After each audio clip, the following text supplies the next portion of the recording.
Okay, great. Well, welcome everybody, and thank you for coming to our webinar. Tonight we are going to discuss how to buy a property in Jamaica. So I'm just going to give you a little outline as to how, so you know what to expect tonight. So I'm the host. My name is Samantha Nash. If you haven't met me before, very nice to meet you. Thank you.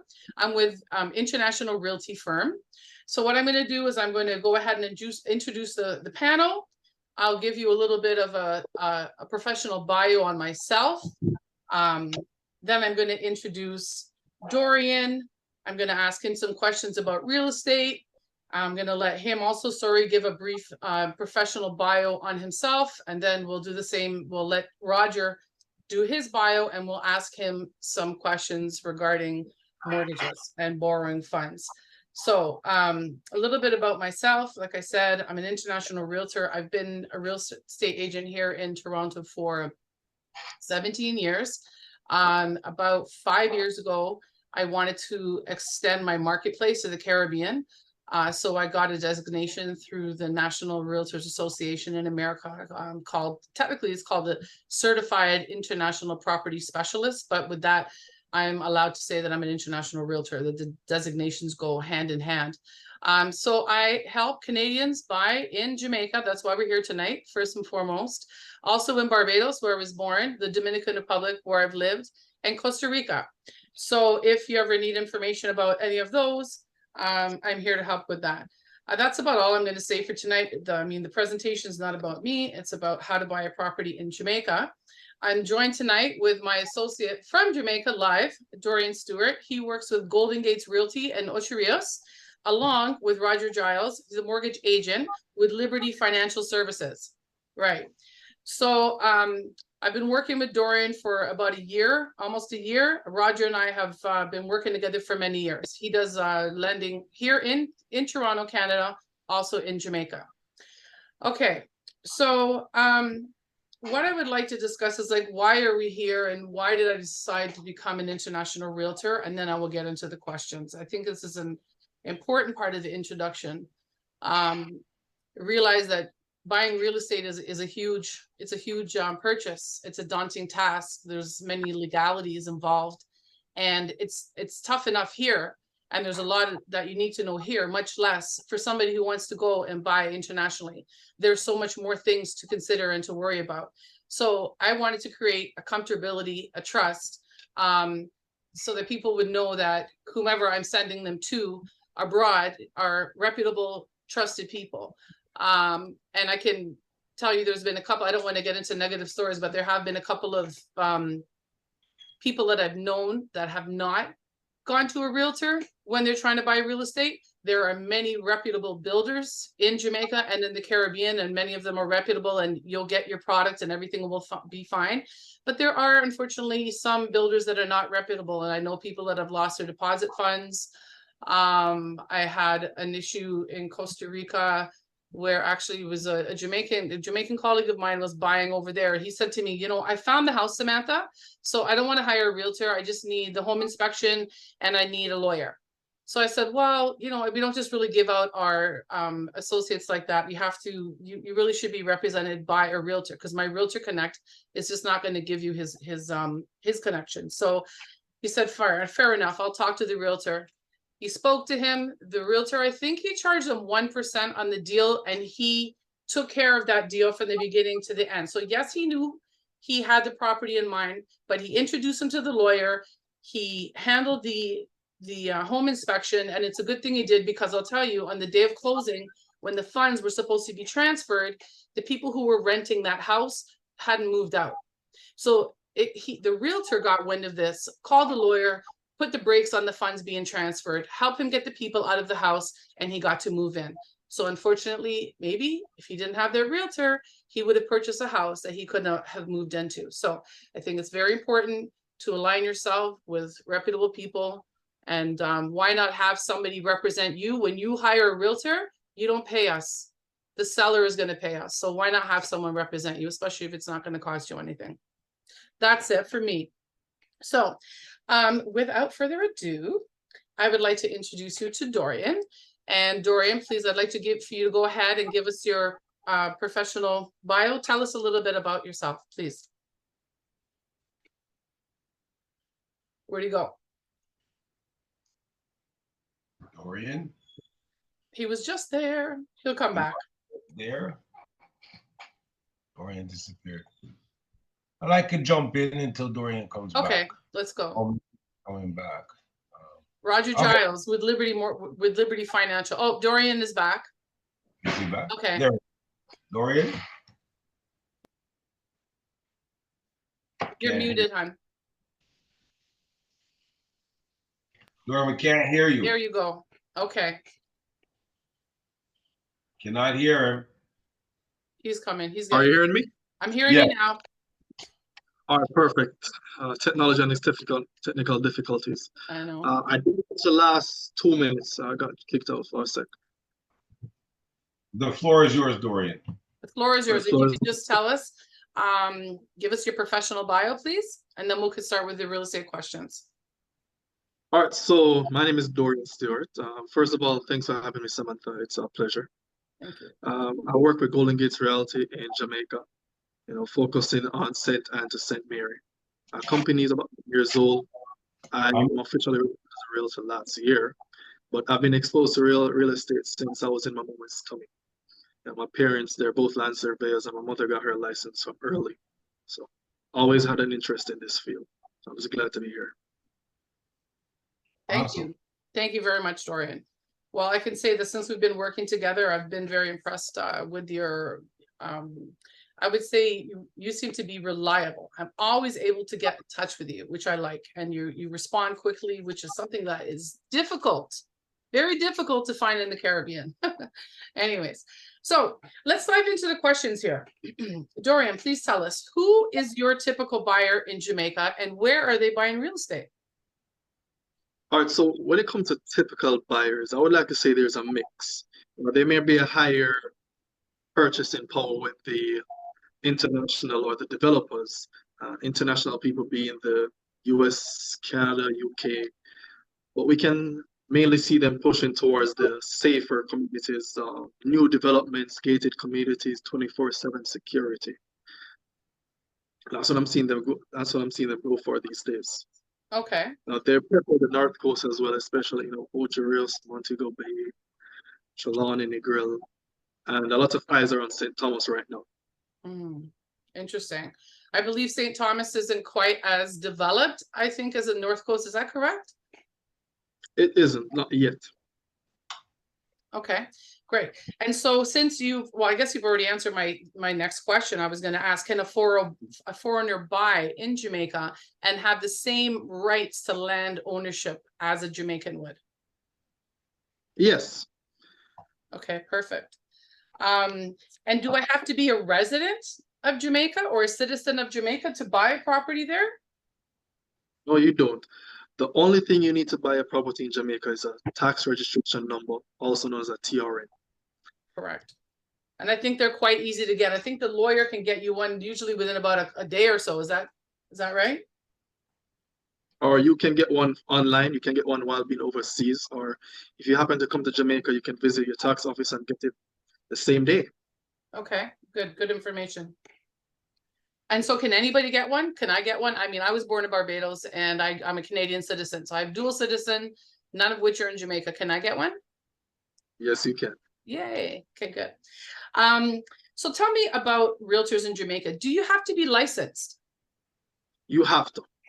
Okay.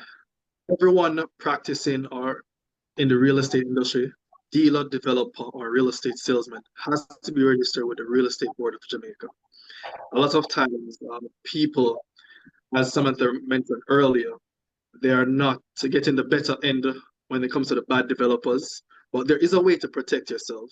You can always check on the Real Estate Board of Jamaica website and type in a developer's name or their company and ensure that they're registered. Same thing with your salesman, real estate agent, or the developer that you're in contact with. That's good information. Thank you. I want to add that there's many other islands in the Caribbean where they don't have to be licensed. Jamaica is one of the few, believe it or not. So, okay. So let's talk about the home buying process. Can you sort of give us like from start to end what we can expect to happen? So I'm going to break it down in 8 steps.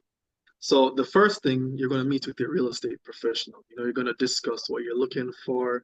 If you have an idea of your pricing, you let them know. That's when the client and the real estate agent really get to know each other and know if they want to work with each other and know how to move forward. Step two is if you're international, meaning a Canadian resident, you want to get your TRN. After you get your TRN, you can either decide if you're going to use cash or mortgage. If you're going to use a mortgage, then you definitely need to get in contact with a local lending institution and get a pre-approval letter. You know, that will educate you on the monthly payments, how much they're willing to lend you based on your financial situation, and how long they're willing to lend you for. Next, to search for homes. You know, the realtor already having your criteria. He'll do a quick search, show you what's in the market, educate you, and go around until you find that perfect home. And next step is to submit an offer on that property. Negotiation. As I like to say, everything in life is negotiable. As long as it's not a property that has a very high demand, then you definitely have to go higher or go low. And then it's for the contracts. That's if your offer is accepted, it goes into contracts. You know, the seller signs, the purchaser signs, the lawyers negotiate the terms. Everything is good, everyone signs, it goes into escrow. The loan is being finalized. You know, the mortgage officer now may reach out for some more documents, crossing their T's, dotting their I's to send off the letter of undertaking. And then it's closing. And the transfer of funds, transfer of ownership, the title is registered in your name as the new owner. Great. I'm sorry, did I interrupt? Sorry, go ahead. I know that the next question will be time period. Right. This normally takes, let's say it's a cash purchase, it can take like 60 days. Mortgage, average 90 days, but I've seen cases where it does take more. So do not be surprised if, you know, there may be a little issue with the title and it takes 6 months to a year. That's worst case scenario. But on average, 60 days for cash, 90 days for mortgage. And so what would cause a delay for it to be 6 months to a year? Let us say there are more than one person on the title. You know, I need to get the signature of my aunt, my uncle, my brother. They're overseas, they're in this place, or perhaps there was a little problem that there's a grave on the land. You know, those little things may cause a delay. Okay, interesting. I have a listing coming up like that in the grill, and there is a grave on the land. There's a tomb on the land, and I'm thinking like that could be a challenge. So would you say that if somebody was planning on selling their house in Jamaica, because we do get the listings too, you know this, I'll get a listing, someone will call me and say, Samantha, I have a property back home I want to sell. Can you help me? Would you say that the first step for them would to make sure that their title is in place and let everything straight?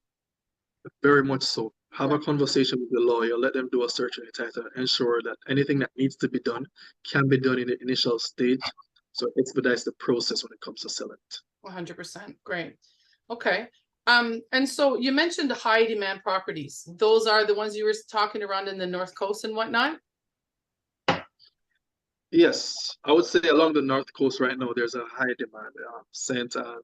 Hanover, Trelawney, St. Mary, especially the ones in the gated communities that really intrigue the international purchasers. 2-bedroom homes, 3-bedroom homes, 24/7 security, pool, and especially the ones on the beach or with beach access. Right. I'm seeing a lot of that. I mean, I think like maybe 95% of the people who come to me and they want to buy a property in Jamaica, they all want it in the same neighborhoods that you've just mentioned, which creates a challenge.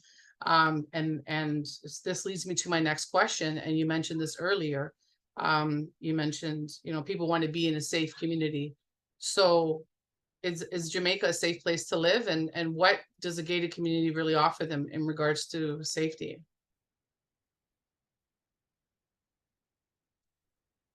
What happened? She's still with us. This meeting is being recorded. Are you there, Hey guys, Samantha? yeah, I tripped out. I don't know. I have Rogers, highest internet in the country, but it tripped out. Where did I lose you? Or where did you lose me? All right, I believe I lose you when I was telling you about the safety in Jamaica. Right. So yeah, I was just wanting to know like what is so the people want to move into a gated community is what they're telling me because they feel safer there. And so I'm wondering what safety really does. I don't know. I wonder like what safety is really a security guard with one stick going up and down. What can they really do? Well, I'm going to give you an example. Jackson Country Club in St. Anne. Mhm. They have security at the gate. They have securities patrolling the area. Incident happened where a person was living over there. They left the country for a while and told the securities. She came back a week earlier and did not tell the securities. So she's there. She has her lights on. She's in her bathroom. She looks through the window and she sees a security in the yard. 2 minutes later, three more vehicles are at the gate and they're calling her phone. Let's say her name is Jay. Mrs. J, we have an intruder in your house. What can we do? What should we do right now? And she's laughing because she's like, I'm the one who was home. These guys are really doing their job. That's It's good. my fault for not notifying them, but no, I love the fact that they were on demand, they were prompt and ensuring that they're watching everything. Good. Not in a bad sense, but in a sense where they want to keep people safe. Good. Okay, good. Okay. So those gated communities are what you call in Jamaica stratas. Is that correct? Like condominium most of the times? Most of the times, not necessarily. Most of the gated communities, they include bungalows, they will include condos, they will include beach villas. So it's a mixture. Most of them they have been focusing mainly on bungalows with a recent influx of townhouses and condos, especially the one closest to the beach. Okay. And so sometimes here in Canada, like a condominium or strata, as you call it there, is sometimes the best place for a first-time home buyer to start. Is that the case in Jamaica? Because sometimes I've heard there actually can be a little bit more expensive than to buy something that's not a strata. Well, I would say it has its pros and its cons, and you just have to weigh out which one is better for you. Okay. Condos can be cheaper and easier to maintain. You pay your monthly fee, you have security, the groundsman cleaning up the place. You can have a greater sense of community. You have your pool, your gym. You're able to connect with your neighbor a bit more. Right, right. Cons could be for someone who is looking at an apartment is less privacy because you open your door, you're probably looking at your neighbor's door. Right, correct. Okay. You don't have a secured assigned parking. In some cases, the bungalow may cost more than the condos. Okay, so let's talk about that. Can you give me an example of the price range, say for the 3-bedroom house on the North Coast? And then I know that a lot of people are buying also in Kingston. So can you give me an idea of like what a 3-bedroom on the North Coast nowadays costs in a gated community compared to a 2-bedroom condo or 1-bedroom condo in the city in Kingston? All right, so 3-bedroom bungalow or condo? The bungalow, like in the gated community, a 2 or 3-bedroom home, the things that are most popular. What price range are we in nowadays? Canadian, it can range between 300 and 450,000 average. Location is a key in the pricing because it may be higher, may be lower. So looking at 300 to 450,000 Okay. for the North Coast. Kingston, for 2-bedroom condo, you're looking at between 300,000 Canadian to 400,000 Canadian. Okay, great. A key thing to note though is location will affect the pricing and the amenities that is in that specific development. Of course. I think that's the case anywhere. Absolutely. All right. Okay, something I would like to ask you about that I have a lot of Jamaican colleagues here that have had issues with squatters. So they've been here for a period of time and all of a sudden it seems that they've lost their land. Can you talk to me a little bit about that and what your experience is? All right, so squatters, someone trespassing on your land and claiming ownership on it can happen. We call it adverse possession. If someone goes on your land for 12 or more years without being disturbed by you, a neighbor, anyone else, and the neighborhood sees that that person is staying there, then that person can apply for legal ownership at the titles office and get the title in their name. Wow. You know, there are ways to protect against this, mainly monitoring your property regularly, clearing it, ensuring that you are familiarized with the neighbors so they know who you are and they know that you're the owner of that property. So when someone else comes, you know, they may say, hey, Samantha, there's someone on your property. Are you aware of this person? And you can be on the alert to say, all right, I need to get down there. I need to protect what's there. And the next key thing is to pay your taxes. I've seen a lot of individuals, they may not be aware of the process to pay your taxes, but that's one key thing and very important thing you need to ensure you're doing. Okay, great. So something that I want to talk about here that we didn't discuss earlier, a lot of people who are wanting to buy in Jamaica might not want to live there full time. So they're going to be looking for property management. Is that something that yourself or your realty firm, do you have an easy time finding reputable people to help them maintain the property? Yes, most real estate firms in Jamaica do offer property management. You have to be a developer to legally offer property management or complete a course with the real estate board. So that is here. So people can safely leave their properties in someone's hand, have them manage it, have them check out.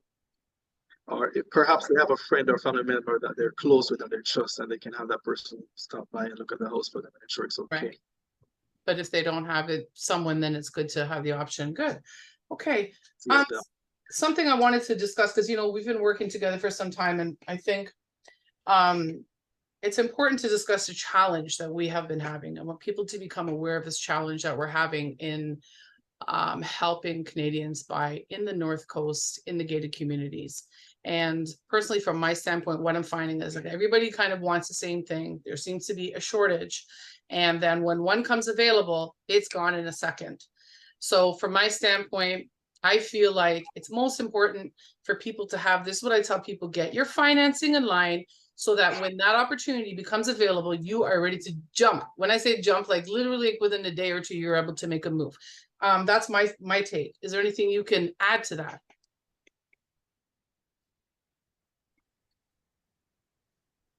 Dorian? Dorian? All right, yes, I'm here. You know, you were saying, I think I lost you, to get your finances in order so that person can jump On the opportunity, if that's what they want, because I do not agree that there seems to be a shortage of houses. Like the demand, everybody seems to want the same sort of thing, right? In the certain price range. And they're hard to come by.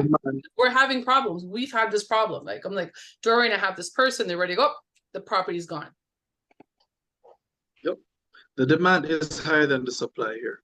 You know, that's what keeps the prices going up each year. Yeah. No matter how many houses are developing, you know, not only we're competing with the local buyers, but we're competing with international people wanting to come and get that piece of the pie. That's right. And there are millions of people on the earth, so you can only imagine. That is true. Okay, well, you know what? I want to thank you. Thank you for all your help and your expertise, Dorian. Great job. I appreciate your attending, and we are going to move forward and talk to Roger. I would like to say, sorry, I didn't say this in the beginning. If there's any questions for us, questions that are not answered throughout the presentation, we can stay and answer them afterwards. But for now, I would like to introduce you to, thank you again, Dorian. I'd like to introduce you to Roger Giles with Liberty Financial. He has mortgages here in Canada and as well in Jamaica. So please give us a little bio on yourself, Roger, and then we'll get into the questions. Hello, good afternoon. My name is Roger Giles. I've been a mortgage registered broker for 26 years in Ontario, registered with the Ministry of Finance. I have been doing mortgages in Jamaica for the last 6 years in collaboration with my partner lenders in Jamaica, NCB Bank, JMBB Bank, Victoria Mutual, and Sagicor Bank. These are the typical banks that I work with in Jamaica to help Canadians achieve their mortgage goals in Jamaica. Great. Thank you, Roger. So let's get into a Canadian. We can get a mortgage in Jamaica, correct? Absolutely. And if I were Jamaican living in Jamaica, would I get preferences over a Jamaican living in Canada, living abroad, or are they the same? Well, no, it would be different if you are living in Jamaica and you work in Jamaica, where you can have Jamaican employment. There are different rules for them as far as required down payment. Would you want to elaborate on that? Okay, so a Jamaican can get a mortgage in Jamaica with 5% down. Even there are banks like Jamaica National that will do it with 0% down. If you For, live in the island, if you yeah, live, right, and you have to prove that you have employment on the island. That's you're Jamaican living on the island. If you're a foreigner, you have to come up with a minimum of 10% down, and there's not any real exceptions for that. okay. All right, so can we talk about the process of obtaining a mortgage? So like what documents are required? What is a turnaround time to start? We'll start with that. All right. Well, if you're going to get a mortgage, well, it depends on if you want a pre-approval or you have a property already that you've gotten from somebody like Dorian. They've gone through the process of getting the contract prepared. Then you will have a duration of time. Most sellers in Jamaica like to see that you have a pre-approval as part of the contract process. Mm-hmm. Most of them don't want to take your word for it. So typically by the time you're going through the buying process, you may have pre-approval. Yeah, let's talk about a pre-approval. Like supposing, people who are living here now want to get a pre-approval so that they know what their budget is and whatnot to start shopping in Jamaica. Jamaica does do it. Pre-approvals are like, they're a little bit more fluent than they are in Canada.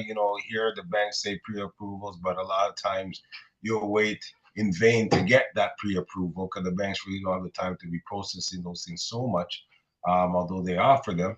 In Jamaica, you definitely can get a pre-approval, but patience is a virtue in Jamaica when you're doing any sort of thing. So it's not like you will submit your information today and tomorrow they're going to supply a pre-approval. You may wait a week, 10 days until you get that pre-approval back from the bank. Mm-hmm. Yeah. And what documents are they going to require? Well, you know what? If you're really serious about you're ready to buy something within the next 90 days, 120 days, then you want to give the bank documents that are they won't have to ask back for a lot of documents when they're doing your final approval. So typically you have to give it's pretty standard documents as what you would require in Canada. You have to show proof of income. You have to show proof of down payment and funds, and you're going to have to show proof of employment. So, I already said proof of employment. You're also going to have to show your credit rating. Okay. And so, do those documents have to be notarized, or does Jamaica have a way to verify the authenticity of a credit report, anything like that? Well, for the pre-approval, you're not going to need stuff really notarized, right? When you're going into the approval process, well, this is how it sort of works. In essence, you're going to need some of the stuff notarized because the banks in Jamaica, and probably even with the real estate agents and dealing with all this stuff in Jamaica, they're very official. They like everything to be fully documented. They want lawyers involved. They love notarizations. They don't accept anything unless it's really official. So they're going to, if you work through somebody like me, you could definitely get a pre-approval without getting the notarized documents. Because I speak to the people at the bank, I let them know that I verified these documents. But when you're going for a full approval, you have to send in your documentation. You're going to have to open an account with the bank.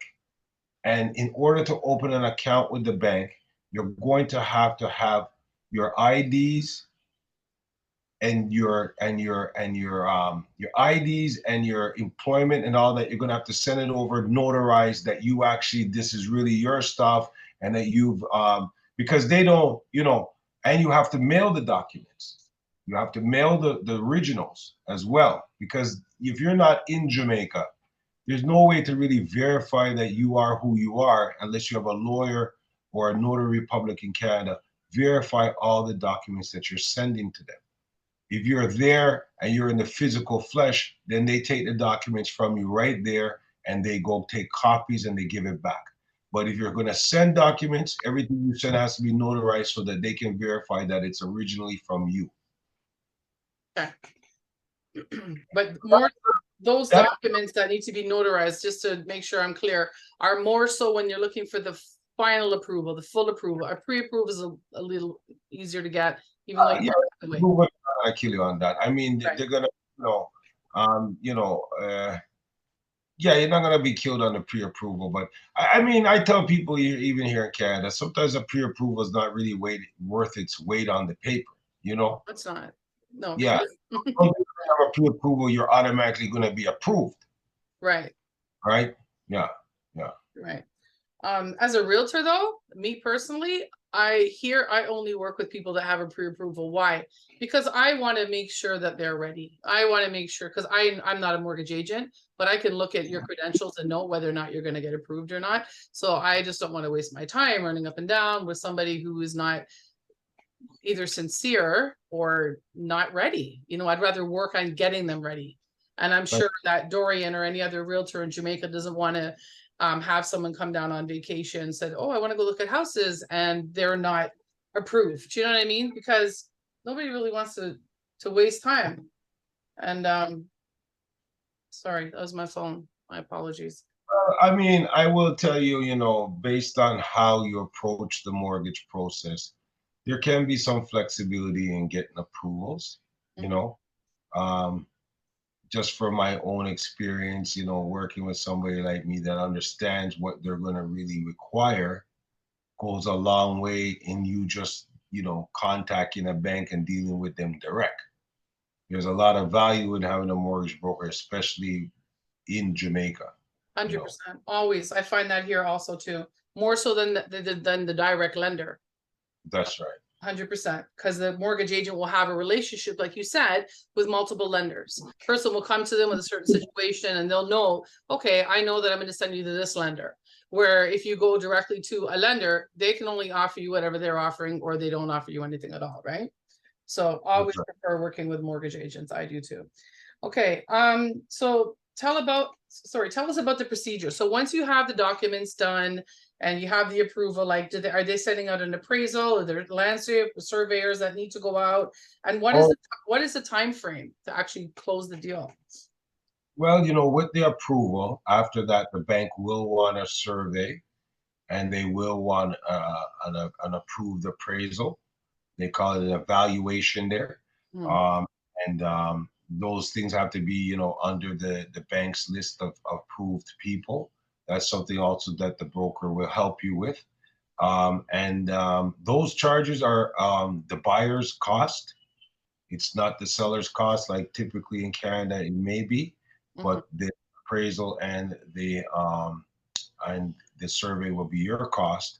Then the bank will review those things to make sure that the survey is in line with the title. Sometimes there's challenges with the survey and the title, and there may be some back and forth with a lawyer. It's very important that you have a very good lawyer in Jamaica that understands, understands all the real estate issues that will come up. Like Dorian said to you, the funding on a mortgage is 90 days. I think it's typically really more like 120 days. And typically the seller has to give you that allowance for up to about 120 days because a lot of things are out of your control. There's stages that the lawyers have to take, and there's stages that the bank will take before they'll actually release the funds. This kind of works in your favor, I believe, when you're doing mortgages because you have more time. You have the property now secured. You've given them a deposit. While we're working through one mortgage, I may be processing another one for you. And you actually have a little bit of time, whereas in Canada, you may buy a house, they want you to close in 30 or 60 days. It's a much more aggressive process in Canada to close a house. Jamaica, it's a more tedious process. It's much more paperwork, but there's a lot longer time to get it finished.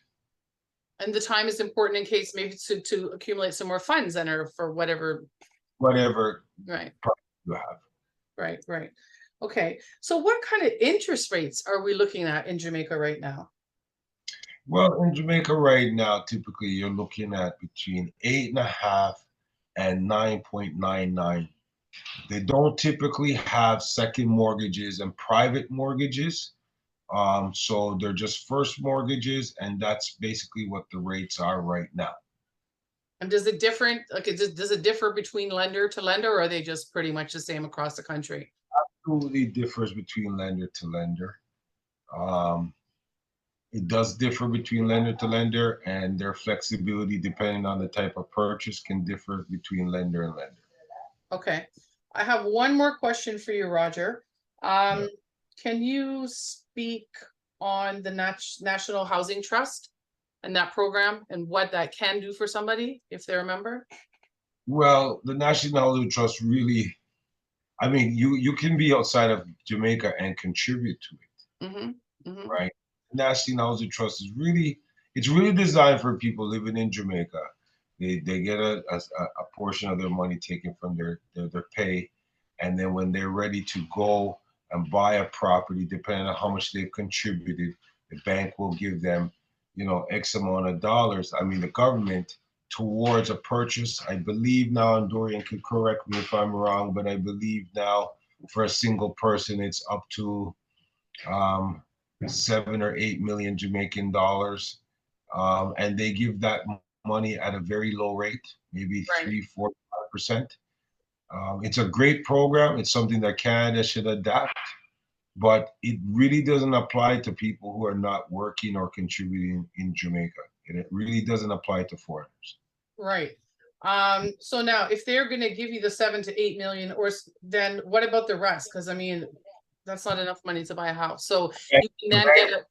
The banks will lend behind National Housing Trust loans. Okay, so but it's not a second mortgage. As you said earlier, they wouldn't do second mortgages, but Well, in that sense, it's not really, but it really doesn't, like, it's irrelevant because it's not really applicable to foreigners. So your clients have no accessibility really to National Housing Trust. Now, if you're a young person in your 20s and you're living in Canada, you can contribute to it. But somebody who's 40 years old that wants to buy a house now, there's nothing for you in housing trust. well, I mean, I know somebody, I know some people who have been through the process with them, and what it meant is that if they'd been in Canada for 20 years and they hadn't paid in, they would actually have to go back and pay back all the dues. They can use it, but they have to go back and pay all the dues that they hadn't paid over the years. And so Well, therefore, because I have someone now who says, "Oh, I'm going to go down there and figure out my housing trusting," and I said, "I don't know that it makes sense." you're talking about somebody who lived in Jamaica, grew up in Jamaica, migrated as an adult, and was working in the system down there and was paying into the system. But Canadians who grew up, Jamaicans or foreigners who grew up abroad, Right. cannot access housing trust stuff. So Okay. if you have somebody who's a Jamaican who already contributed when they were younger, their account is there and they can pay up their stuff. And there may be some mathematical stuff like that. But I've never run across anybody that wants to do that here in Canada. Abroad, you have a better exposure to a lot of different clients. But in that situation, yeah, they go to the housing trust and they sort out their circumstances with housing trust. I would definitely suggest that they take advantage of whatever it is the housing trust is offering, and then we put a mortgage behind that. Okay, good. Okay, I don't have any other questions for you. Thank you very much. Just stay there for a minute because we're going to see if there's anybody else out there who would like to ask questions. I'm going to take a moment to say that we work as a team, the three of us. So if anybody is thinking of buying in Jamaica, the process would be to contact me first. I'm going to be screening people, helping them with the initial stages, and then when you're ready to move over to Dorian or to Roger, wherever step you are at, I would then send you over, because this is just how we're going to funnel the process through. So question now, where is the chat here? Let me see, chat. We have some questions here. Multi-unit. Okay. Can you guys see the chat, or is it just myself? I don't see it. Okay. It says, hello, Samantha. Please ask about multi-units where there's this thing in my way, where the owner can use one unit and have a rental income for the other. Who's that question derived to? I don't know. Okay, Dorian. So let's put the question to you. Somebody wants to buy multiple units and the owner wants to use one and they want to have a rental income. How easy is that to do to buy? I guess as long as you have your money, you can do it, right? Yeah, as long as your finances are in order, you can. Right. You can purchase one with mortgage and purchase the other with cash, or purchase one with mortgage on a different bank and the other one with a different. Right. So it's very possible. I know in Canada, when you're buying a second property, you have to put more money down. They require like a 20% down, where you're able to buy the first one with 5. Do you know if that's the case there? That's not That much I do not know. Okay. That's Roger. That's not the case. I mean, Jamaica's now starting a credit bureau system. They have one now. Yeah. I'm not aware yet if they're putting people's mortgages on that credit bureau, and they won't put the mortgage in Jamaica on your Canadian credit bureau. So, you know, you could most likely be able to manipulate that situation. I do have 2 mortgages and 2 houses in Jamaica, and I didn't have a problem getting either one. Fair enough. Okay, Dorian, somebody's asking, what are typical property management fees? You're looking at 15% average. If you're doing an Airbnb, it can go up to 30%. Of your, But that's negotiable with who you're working with. sorry, 15 or Go ahead. 30% of what? Of their monthly income. Okay, okay. Roger, how about the amortization? Do you have 25, 30? Like, what are there any what are the length of times? That is a great question. And this is a topic of discussion I have with my banker colleagues in Jamaica all the time. And it's unfortunate, but Jamaica is an age discriminated country. Whereas you cannot get a mortgage past 65 years of age. If you have an employment, like you're a doctor or a lawyer, or you can show where your job can carry you to your 70, you can get exceptions to 70. And this means if you're 50 years old, the maximum mortgage in amortization you'll get is 15 years. If you're 60, it's 5 years. So if you're 30, you'll get 35 years. So doing mortgages down there become challenging for people once you're over 50 years of age, because the bank has an age limit. They believe after 65, you're not functional enough to be able to support a mortgage. So this is one thing that you have to be aware of. A lot of my clients put mortgages in their children's names in order to make the monthly amount much more affordable. Understandable. Barbados is like that also. So that was actually the next question that someone wanted me to ask you, if is age a factor. So you've already answered the question. I think that's it for questions. Based on amortization. The amortization is not based on it's 30 years or 25 years like it is in Canada. Right. It's based on your age. On your age. And I also say that if 2 people apply for a mortgage, you can, and I got exceptions. Because my wife is younger than me, so we got them to use my wife's age alone. But typically, they will want to take the older person's age if 2 people apply, and that's the amortization they want to give you. Yeah. Okay, great. Somebody was regarding the duplex or triplex question. Those houses are available in Jamaica, and you basically just have to let us know what you're looking for, and Dorian will find it for you. About the cash purchase, they're asking how would a cash purchase work? So I guess they're curious, like, how do you send the funds down and all of that? Well, all of that stuff is going to be done through a lawyer, right? And the verification of the funds, and they will, if you're sending down $200,000, $300,000, $400,000, there is a form you'll have to do to verify the source of the funds. Right. But you would have I would typically say at that point, if you're going to send out that type of cash, to have it go through a lawyer's here, You may be better off paying an extra $500, have a lawyer here, wire it to the lawyer there. I didn't do that when I bought my houses, but I didn't buy them cash. And if you get you need to get recommendations in Jamaica. Like if you're gonna get to a lawyer, you need to have that lawyer screened, not only from the Law Society, but have that lawyer been recommended to you. Right. You know, and call us and we'll recommend you to a reputable lawyer. yeah, right. And you can also verify on your own, because it's always good to double check, right?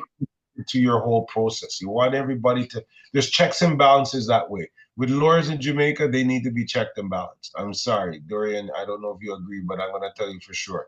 So I wouldn't take a random lawyer. I would get one from Dorian, from me, from Samantha, somebody that knows and has experience with a lawyer and can tell you unequivocally the lawyer is on the up and up. Because, you know, there's a lot of issues with shady lawyers in Jamaica when you're buying properties. Agreed. Okay, so there's another question. Agents' commissions in Jamaica is the same as it is here. They are paid by the sellers. So to work with a buyer agent, you don't pay. Okay, Alcine would like to know, there's a question. What new projects can we talk about that are ongoing now or that will soon be on the market? That's Dorian. That could be you too, Roger, because I know you have things going on. I think a lot of stuff going on, but I'll just say for me before Dorian steps in, because that's his forte, you and Dorian's forte. My stuff, I do focus a little bit on like smaller projects, and I do a lot of house. Like if you have a property, I can go out and look and see and verify if it's a good property. Like, you know, there's general information, but that's stuff that really Dorian and Samantha handle. I don't like to get into that kind of stuff. I would prefer that, you know, the real estate agents handle that stuff. So I don't like to get into that. Okay. Tell me the question, Samantha, at the top for a minute. Mm-hmm. I'm asking you to tell me the question. I lost you for a second. So what projects are there? I know we know about Paradisiac, and what other developments are on the way up right now? Well, I would say Paradisiac. There aren't many. Paradisiac being one. You have Ultraris Country Club, which is in phase 2. You have, I was mentioning St. Thomas, you have the Sun Coast Beach Club. Ultraris Country, Club. that's in phase 2. What are their starting prices in phase 2? I wasn't aware that they had a second phase going on. Yes, you have the 3-bedroom townhouses starting at 60 million Jamaican. Yes, I did see that. Do they have any more sea views over there? I would have to check and ensure that that specific unit is available. But I do know that if it's a sea view, then the purchasers coming in are going to have that, take that preference. The purchasers, say it again? The purchasers coming in would take that preference. So I wouldn't be surprised if those are all gone first. Yes. And do you know about how much units they're selling now in that new phase? The exact number, no. But the good thing is I do have a map so I can reference and let anyone know what units is available, how many are in the development, and how many are in phase 2. And that's all. That's the minimum buy-in now is 60 million? Yes. That's like Samantha said, you snooze, you lose, because I believe they started the buy-in there at least 30 something million. Yep, it was really, really low. And now you're looking at perhaps doubled in equity. Yeah. Wow. Are you aware of anything on pre-construction in Negril? Negril? No, I'm not aware of anything in Negril that's in pre-construction phase. I have a property coming up in Negril. It's a great location, just a walk to the beach, but it's more so going to have land value. The house is going to need some work, and this is the property with the tomb on it. So we have to get back to you on that one, but yeah. All right. Someone is asking here, if somebody passes away in the house, I don't understand this question. Someone passes away in the house, we have a funeral. I'm not sure, Alcine, I don't understand the question, love. Do you want to unmute your mic and ask the question? I was asking if someone passed away in the house and you're going to purchase the house, me as the buyer, do I need to know if someone passed away? Are you talking about during the process of when you've already put in your offer to buy the house, in between the time you Yeah. purchase it and the time Yeah. it closes? Right. I don't- Because people wants to know if somebody passed away, like, and I heard you're entitled, as a buyer, you're entitled to know if you have a debt in the house, somebody passed away in the house. Dorian? In Jamaica, no. I know that in New York, you have to state if you believe the house is haunted. Yeah, that's You what. also have, well, it will come up on the survey report if there's a tomb on the property, but you don't have to state if someone died in the home. Okay. All right. Thank you. Right. Okay. And so here in Canada, the way we do it as realtors is like, if we get, it's full disclosure. So whatever we learn about the property, we do have to tell our buyer client about it. But I mean, if we didn't know about it and it went in the news or wasn't disclosed, there's no legal ramifications if you then find out that there was a death or a murder or haunted, unless it was prevalent, if it came out in the news or whatever. But if we knew about it and we didn't tell you, then we could be in trouble. But if we don't know, we don't know, right? All right. Are there any Indeed. more So we questions? don't know. Sorry. So no. Are there any other questions? Okay, well, it's about 8 o'clock on a Friday night. I would like to thank each and every one of you for coming out. Thank you so much. We had a great turnout. I think we had about 30 something people on this Zoom tonight. So I appreciate you taking the time out and joining us. I hope that you found this informative. My number is 416-618-4448. Samantha Nash Realty at gmail.com. Thank you to my panelists, my experts. Thank you for sharing all your knowledge with us. Roger Giles, he's showing his number if you need Dorian or Roger's contact information. I won't come in, so yeah, definitely contact Samantha if you want to. We work as a You need team. to reach me. And the other thing I'd like to say, just on that, a lot of people also take the equity out of their home in Canada and buy all this cash in Jamaica. And that's something I could definitely help facilitate if anybody needs to do that. Thank and you. for a lot of people, I would say at least half the people do that because they just don't want to go through all of that paperwork, all of those questioning and all that drama in Jamaica. And a second mortgage on your house, when you convert it and everything, is going to be about the same in interest rate. You may pay 1% more or 2%, but it'll be around, So that's another option I forgot to mention. Sorry. And then if you Airbnb it, you can have it pay for itself. Absolutely. Absolutely. Absolutely. Is there anything you'd like to add, Dorian? Right now, just a thanks to everyone who came out. Thanks for having me here, Roger. It was a pleasure. Yes. And I hope that everyone was able to get some good value, and I'd say so. contact Samantha when you're ready to invest in Jamaica. Thank you so much, guys. Have a good night. Enjoy your weekend. Take care. Be safe, everybody. All right. Bye. Be Be safe. safe.